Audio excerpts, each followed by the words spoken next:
Ini persis yang sebelah kiri ini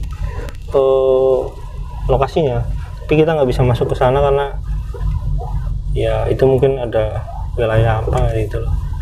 Dan di sini ada tulisannya proyek sih, tulisannya timah, kawasan lapangan timah, proyek apa ya itu ya. Nah, posisinya sebelah kiri. Nah, teman-teman, yang kemungkinan punya apa ya, lokasi yang mencukupi untuk membangun apartemen ya cuma ini di sini. Itu kalau misalkan Kelapa Dua Palace itu emang dulunya proyek yang benar mau dibangun, ya kemungkinan besar lokasinya di sini gitu.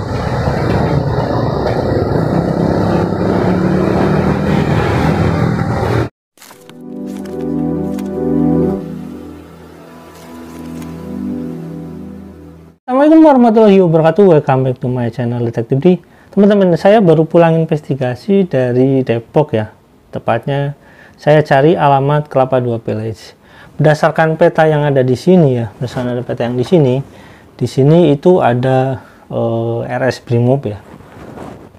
Sebenarnya saya teman-teman ya, sebenarnya saya udah rekam di bagian depan ya. Ini bagian jalan di depan RS Brimob, maupun di sana ada warung stik sebenarnya depan RS Brimob itu. Nah, cuma karena saya nggak tahu kenapa rekamannya terjadi gangguan, jadi nggak bisa ya. Nah, cuma saya rekam beberapa yang ada di lokasi tersebut itu.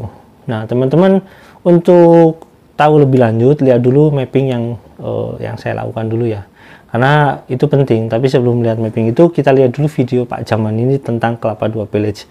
Saya ulangi dikit ya, biar teman-teman lebih paham kenapa nanti saya akan bahas ini. Oke, kita lihat dulu videonya. Yuk, check it out. Di Wisata Hati, di Darul Quran, Miracle, Paytrend, Akudo, kuliah online, buku Yusuf Mansur, yusufmansur.com, kawan-kawan lain ya dari komunitas-komunitas yang baru terbentuk seperti SMI, Selamat Morning Indonesia. Alhamdulillah, saya, Mas Jody, Mbak Anik dan istri saya, kami membangun, mengembangkan dan menjual apartemen baru di bilangan yang sangat dekat dengan Universitas Gunadarma. Itu ada 50.000 mahasiswanya kurang lebih ya, dan dekat sekali dengan Universitas Indonesia Depok. Apartemen di tempat yang sangat strategis ini kemudian saya dan kami lempar dalam bentuk yang istimewa dari pola pembayarannya, yakni tanpa DP dan tanpa bunga.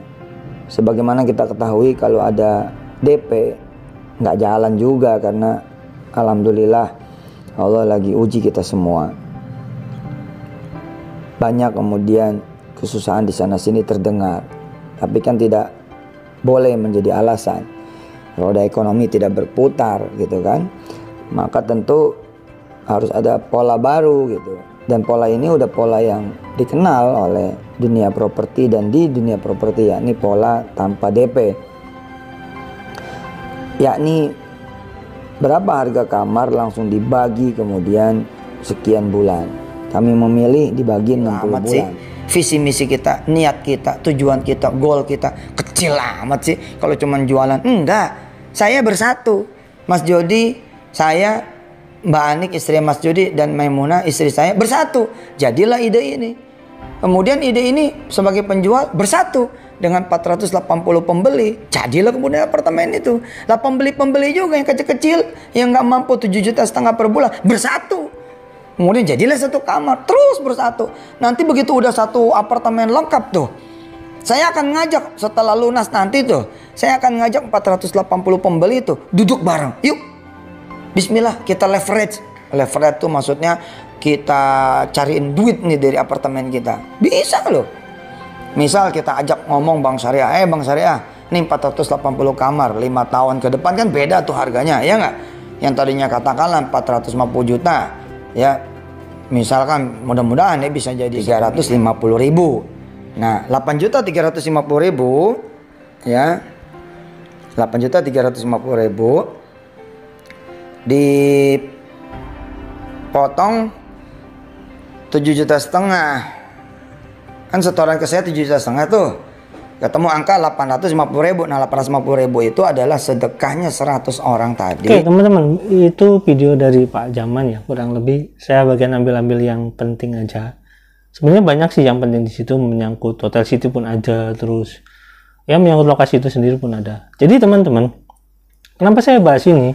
Karena pertama, jika itu investasinya itu emang sudah dimulai dan dilakukan, apalagi udah dipromosikan sama dia dan itu terjadi pembayaran, tapi kalau ternyata faktanya itu fiktif atau bisa dikatakan nggak ada, itu mungkin ada korban yang di luar sana yang emang nggak mau menggugat atau bagaimana karena nggak enak atau bagaimana. Dan ini menjadi pembelajaran buat kita nantinya, biar nggak asal kita berinvestasi hanya karena dia itu punya label ustadz atau dia punya label pengusaha besar atau apa, tapi harus lihat dulu fisiknya, terus lokasinya, terus izin-izinnya secara konkret, secara jelas, apakah itu emang bakal terberwujud atau tidak, terus izin lingkungannya bagaimana, karena ada kan HO-nya harusnya. Nah teman-teman, saya coba cek ke sana. Sebenarnya gini, yang ada di depannya di RS Brimob atau depannya saya udah syuting, cuma terjadi gangguan, oleh karena itu ya terpaksa saya nggak bisa tayangkan itu. Nah teman-teman lihat dulu mapping yang saya lakukan di Google, karena emang data yang saya yang depan nggak ada, videonya nggak ada, jadi saya mapping pakai Google. Oke, teman-teman kita lihat dulu mapping ada di Google kita biar lebih enak. Nanti akan saya samakan ya dengan data yang kedua. Oke, kita lihat dulu videonya ya teman-teman. Oke teman-teman, saya udah ke sini. Di sini ada tepatnya ada warung steak ya di depannya. Nah di sana ada RS Brimob, RS Bayangkara Brimob ya. Memang depannya ada, di depan baru RS Bayangkara Brimob itu ada warung steak and shake ya, punya Pak Jaman. Dia juga ngungkapin di video itu sebenarnya, cuma nggak saya masukkan ya. Nah di belakang yang kemungkinan ada itu adalah lingkungan ini di sebelah Jalan Tugu Raja. Nah di situ ada tanah kosong. Saya ambil video yang satu ini, cuma itu dia kehapus. Nah di sana lokasi itu ketika saya cari tahu itu milik PT tertentu gitu, saya nggak bisa ucapkan. Dan itu menurut saya lokasi itu yang ditawarkan Yusuf Mansur, tapi itu saya rasa bukan nggak bisa itu jadikan apartemen di situ, karena yang saya rasa itu menurut pendapat orang ya yang saya temui itu nggak akan mungkin dibangun apartemen di situ gitu, karena ya bla bla bla, intinya kayak gitulah. Nah di situ Tugu Raja, coba saya nanti di depannya ada masuk lagi, ada 2 tempat yang kemungkinan bisa dibangun apartemen. Yang ini memang bisa, tapi masih terlalu kecil. Jika melihat dari denahnya masih terlalu kecil, karena di sana sebelahnya ada bangunan pabrik lagi yang mungkin bisa mengganggu bangunan pabrik ya. Nah, di sana juga kan sebelahnya ini ada lokasi yang kelihatan kan, itu kayak gudang kayak gitu ya. Oke, saya nggak bisa sebutkan ini karena ya ada hal yang emang harus nggak bisa disebutkan gitu. Yang jelas kalau menurut data dari yang kemungkinan bisa di situ, tapi itu nggak bisa dibikin apartemen. Pertamanya itu. Yang keduanya ada yang di belakang, bagian belakang di sini ada ya, ini luasnya. Dan di sini ini adalah lapangan ya, lapangan yang sedang kalau misalkan yang sedang terjadi sekarang itu sedang dibangun. Nanti ada videonya teman-teman. Nah, jadi 2 lokasi itu yang kemungkinan bisa dibangun, tapi faktanya jangankan bangunannya, groundbreakingnya pun nggak pernah terjadi di situ itu. Dua-duanya, jadi terlepas daripada omongannya ada atau enggaknya bagaimana, yang jelas dua-duanya itu bukan lokasi itu. Nah kalau misalkan dari sebelah sisi yang lain nggak akan, karena apa? Udah ada bangunannya, udah ada rumahnya, udah ada banyak bangunan-bangunan di situlah ya, bangunan komersil atau bangunan apapun itu. Yang jelas 2 lokasi itu yang ada kemungkinan, tapi 2 lokasi itu pun juga tidak bisa untuk dibangun. Oke teman-teman, kita lihat video yang investigasi saya yang ke belakang lagi tentang ke lapangan. Oke, kita lihat dulu ya teman-teman. Yuk. Oke teman-teman, jadi posisi kita sedang arah balik ya. Arah balik kalau berdasarkan map yang di sini, ini persis yang sebelah kiri ini lokasinya. Tapi kita nggak bisa masuk ke sana karena ya itu mungkin ada wilayah apa gitu loh. Dan di sini ada tulisannya proyek sih. Tulisannya Timah, kawasan lapangan Timah. Proyek apa ya itu ya? Nah, posisinya sebelah kiri nih. Kalau tanah kosong ini, saya nanti mungkin jalan kaki ya, karena ada tulisan untuk proyek ya. Biar ada keterangan di sana, biar saya lebih enak. Saya akan lebih tahu ya kalau misalkan posisi ini sebenarnya proyek apa gitu. Ini saya akan parkir di depan dulu. Oke teman-teman, saya ini sekarang sudah turun dari mobil dan jalan ya menuju ke tanah yang kosong. Memang kalau di map itu banyak pohon-pohonnya masih ya, tapi di sini udah nggak ada pohonnya. Nanti saya akan jalan ke tempat tulisan itu ya, itu dibangun untuk proyek apa gitu, PT apa, karena ada keterangannya sih sebenarnya. Oke, kita jalan ya.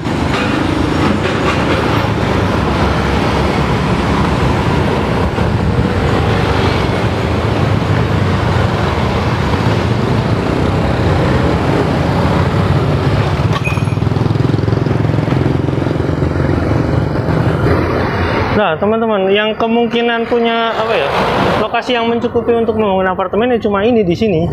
Itu kalau misalkan Kelapa 2 Palace itu emang dulunya proyek yang benar mau dibangun ya, kemungkinan besar lokasinya di sini gitu.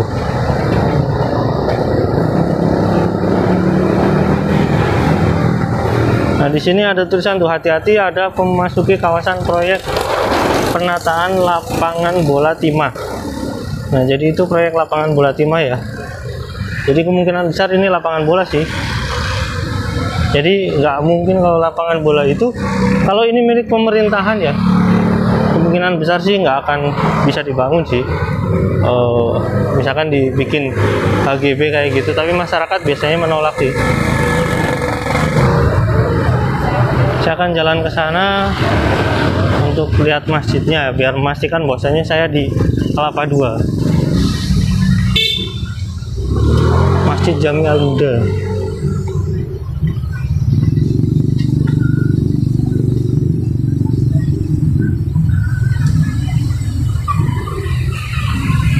Nah ini di Komplek Timah Cimanggis Depok ya, Masjid Jami Al-Huda, berarti saya kan di Depok ya.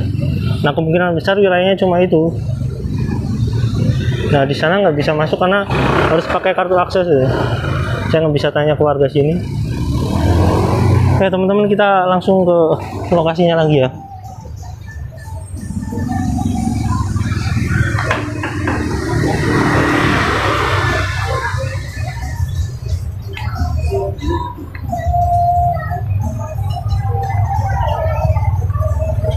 Nah ini tapi ada mobil menghalangi ya.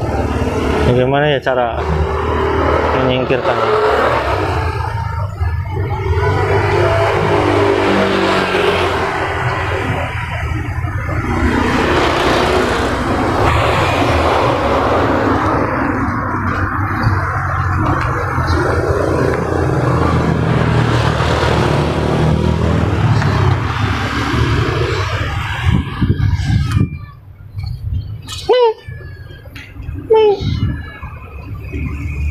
Nah ini lokasi yang kemarin kalau di map masih ada pohon-pohonnya sih.